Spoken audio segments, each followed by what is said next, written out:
Welcome to Radio with Pictures, where we say, here are the women. Women who are innovative, creative, resilient and diverse. Who are these women? Well, we'll meet a few of them. We have Chotiana Wanganitonga from the Langi Women's Club, all the way from Maduata. Hi, Chotiana. Hello, Sharon. How are you? I'm good today, thank you. Good. We have Une Sisela, who's also joined us from Vanuatu, from the Vuya Women's Club in Mbua, Bula Una. We have Manjula Devi from the Korodiri Mothers Club of Nosori. And we have our very own Alicia Evans, who is the Program Associate Research for FemLINK Pacific. Hello, Alicia. Hi, Sharon. Okay, good to have you all with us today in this episode of Radio with Pictures. But let's start on a somewhat somber note, because we are reflecting, obviously, on our Women's Weather Watch campaign and the experiences, not just with Tropical Cyclone Winston, but what have we learned from the recent cyclone and from past experiences with natural disasters. So maybe I'll start with you, Una.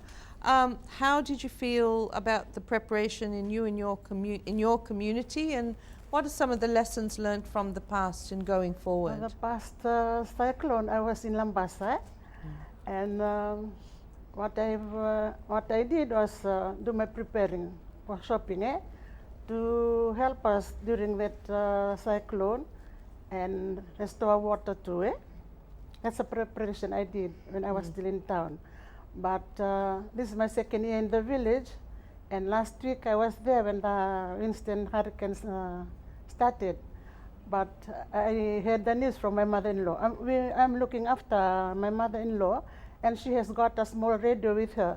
And she's the one that informed me about the weather, about the hurricane coming. And I said, and what's wrong with the hurricane? And then she said, it's gonna be a strong one. That's all I heard about the hurricane. Isn't it great? Because that just reminds me of my late Nani, who used to sit there with her transistor and know everything that went on around the country. But it's that generation who are listening to the radio and keeping us updated. Chotiana, what was your preparation like? For me, back in 2007, that's T.C. Thomas, I was only 15 years old.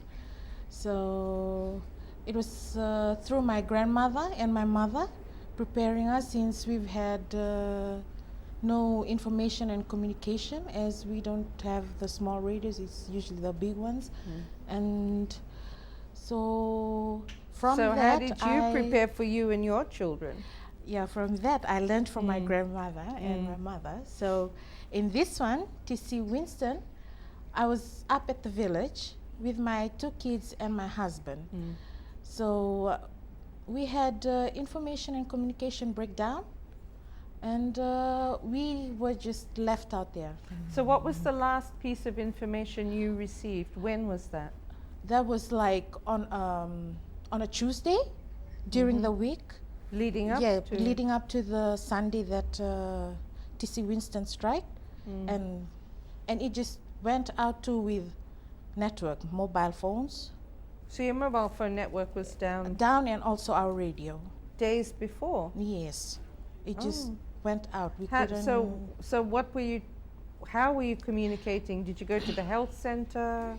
The health center, they were just like telling us from the last news they heard that there is going to be a cyclone during the week.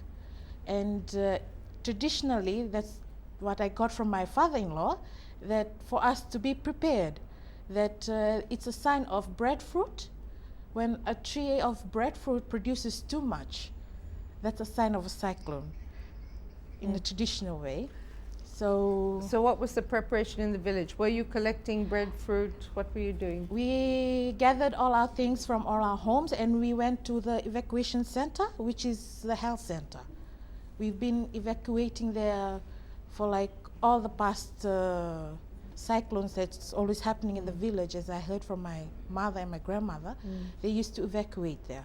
So we heard from Sitaku about using the breadfruit and cooking it up, and did you do the same thing? What did you do with for food?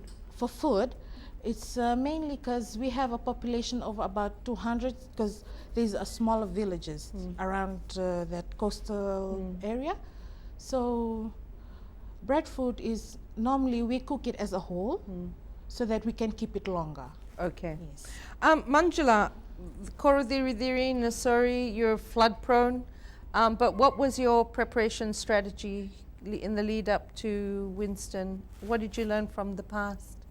From the past is I know that when Hurricane Baby came, I was in 1972. I was only 12 years old, and then I had the experience of Hurricane Kina, and that time I know that our area was flooded. Even though all the community in my community it was flooded, but as we had the news, we got prepared 1 week before that, because we always listen to radios, and then when we had the strong winds, and just like the rain and the strong winds, we knew that it will be a very strong one, and we tried to tie our houses and shutters and everything we did, collected all my dry foods, and even though my important documents, so that if it rains heavily and the roof goes out, so we have all You the have things all of ready. that. Yeah. Alicia, there's a clear case here of the information communication gap, yeah? Absolutely, and we know from our divisional consultations, but also our monthly network meetings, the importance of linking women with information and using women's traditional knowledge and experience and kind of broadcasting that out to our decision makers. So how do we fill the gap? Like if you're traveling from Lambasa back to Mbua and there's only one transistor, what would you change? What's your preparedness strategy now, Una?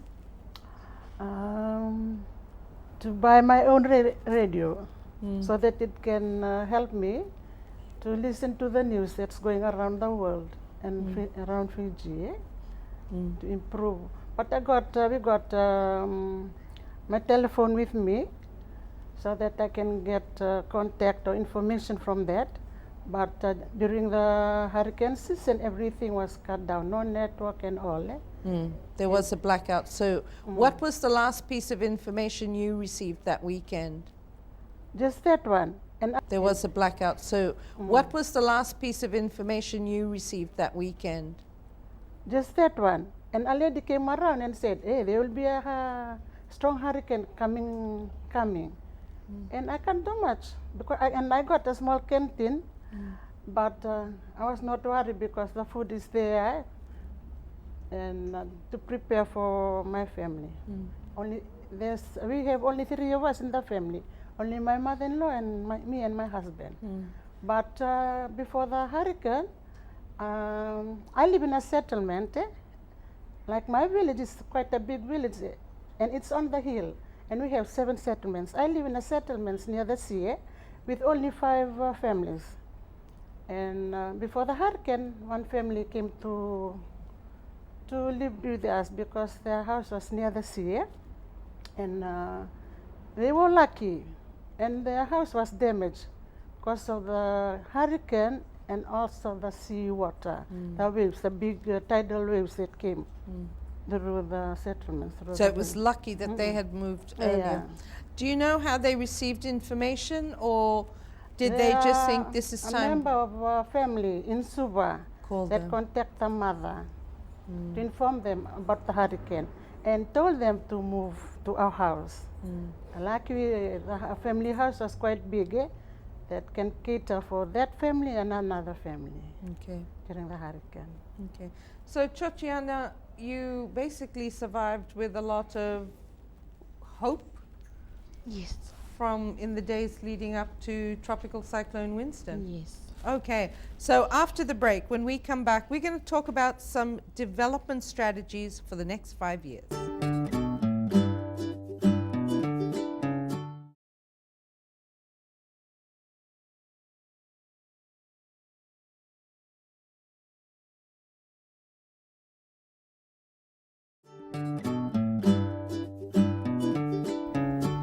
Welcome back to Radio with Pictures. In this segment, we're going to be talking about what's the kind of national development priority we'd like to amplify? What's important for us? And what would we like to see? How do we envisage Fiji in the next 5 years? So I'll start with you, Una. Boa's had some very important infrastructure developments recently. But what else is needed, you know, if we learn from these experiences? How do you see development in the next 5 years, not just in Boa, but maybe in other parts of Vanuatu or the whole of Fiji?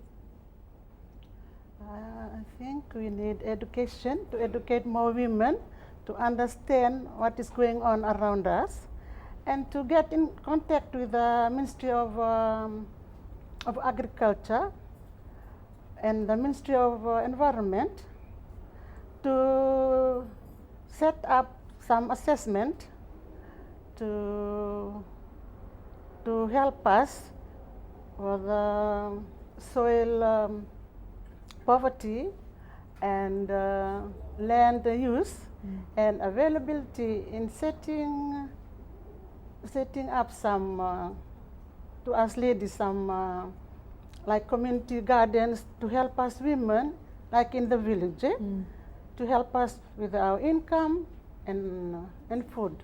So you'd like to see a priority on agriculture? Yeah. So that in the next 5 years, part of the agricultural programs are working with women, and this idea of community gardens. Why community gardens? Why do you think community? At the moment we had, in the village, we had two projects. One is about the Voi plantation we met, and second one is a poultry farm. But after this hurricane, the plant has been damaged, but and we have to ask for aids. So the rehabilitation needs to look at the sources of, like the Voi plantation, for handicraft production as well as food security. Chochiana, in terms of the next 5 years, what's the change you'd like to see in the Langi community? Thank you, Sharon. I would like to see that if we could get a more sustainable evacuation center, as it is always too crowded in the health centers, and for them to give more accurate information due to the weather during tropical cyclones. So that's very local in terms of what you need at the local level. Yes. Thinking nationally, thinking about the type of social, economic development you would like to see, particularly for your children. What's the Fiji you'd like them to be growing up in going to look like? A more safer A safer community, safer Fiji. Yes. And in terms of education, Education employment? and education. Education, Yes. invest in education. Yes. Manjula, in terms of the national development priority, not just for the women in Korodiri, but you must know women across Fiji. You've gotten to meet a whole lot of women through our national consultations. What sector should we focus on, should the government focus on to really make the change? I think that we need more women in decision making, because if there is women and we go to them, they know us better when we tell them about problems and other things. Just like in my area, we always have drainage problem, flooding of water, the roads are closed, people can't go to work, school, and the people who sell, market vendors, they can't go. So we have been approaching everywhere, but nothing has been done. So it's not, so as part of the National Development Plan, you are also talking about decision making across the different committees, the different issues, so health, environment, and hearing about agricultural development as well. Yes. So Alicia, FemLINK recently completed the first sort of Women's Human Security First campaign consultations. from the 150 women leaders you've interviewed in the North, Central and Western divisions, what are they saying in terms of national priorities? Where should the investment go? Well, coming from those divisional consultations, the large priority was focused on political participation of women, not just at the national level, but also when it comes to the Turangani Koro and the Bosova Koro meetings, having women being empowered and having that capacity to speak and have their voices and opinions listened to. But also in line with that, we obviously heard from the Strategic Planning Office about the realignment and the need to refocus the National Development Plan in light of Tropical Cyclone Winston. So there's a key need and opportunity there for government officials and government departments to also work with non-governmental organizations, because we have this community network already established, to make sure that the prevention strategies and the response strategies when it comes to development takes into account women's experiences and women's solutions to how development can proceed in the future. So as we're sort of trying to plan ahead and look at the assessments in terms of rehabilitation and recovery, do we need now more than ever to get women into decision making? Absolutely, yes. How do we do that? How do we get the women into decision making? What's the change needed? You said you need more women, but who's going to appoint them, or who should be appointing them? We are the people. Just like in a community, we can appoint, just we can choose. You can identify. Yeah, So you're talking about identify. electing for advisory councillors and local government officials? You'd like that? Yeah. Yeah? Una? The Tikina meeting, that will be possible because a lot of heads of departments will be there, so that we can be there and voice it up. So what needs to change? Or who needs to change? Pardon? Who needs to change, or what needs to change to get more women into the Tikina meeting, or as Alicia suggested, even the Boseva Koro? Tatiana? Should the Turangani Koros be more accountable? What are the women saying, Alicia? The women are saying, well, we've already got women in those positions already. I know that from the West we have 2 women advisory councillors in Tavua and 1 in Raki. But that's only 3 across That's how only many 3, communities? but it shows that women have the capacity to do it and to make changes in those areas.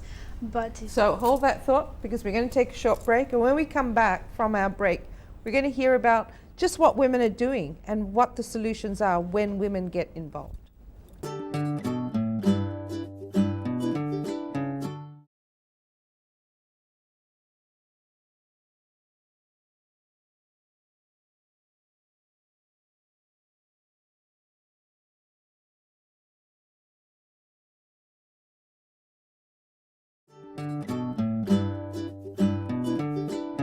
Welcome back to Radio with Pictures, where we're going to talk about what women are doing in the communities and how these projects and models can be scaled up. So I'm going to start with you, Manjula. Apart from women being very active in community gardening and management, I mean, I remember hearing from Anita Sundar many years ago how they were using tires to plant crops. Your club is doing some a small but very important savings program. Yeah. How much are you now saving a year? It must, just like despite asking some help from Minister for Women, we did not get any help from there. Just like we want a sewing machine and then some money to buy cooking utensils so that we can have our income generating. Nothing was done. So what we tried to do, we tried to do some fundraising, and from that fundraising we collected our cooking pots and What did you do to fundraise? ticket traveling, and then after that we bought all the things, and now we are giving that for hire. So when you sold, how much were you making a month? At present we are making $50. So we are giving that pot for hire for $50 and all the things in there, but it goes only for might be 1 month or something like that, because we are really new. But we have told a lot of people about that, so I think will be having more money from that one too. So going back a couple of years, your small raffles of what were you doing? Pot plants? Pot plants. What else?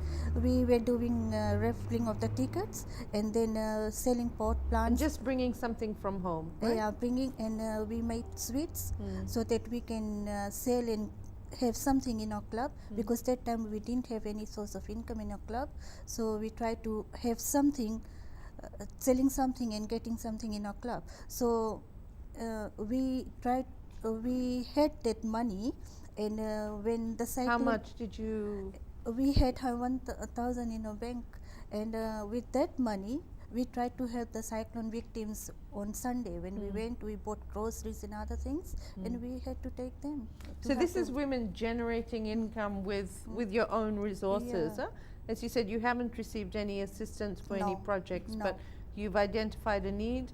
You can hire out pots. Now these are pots for like big events, Yeah. weddings. Wedding and other any- things, parties. Yes. Okay, thanks.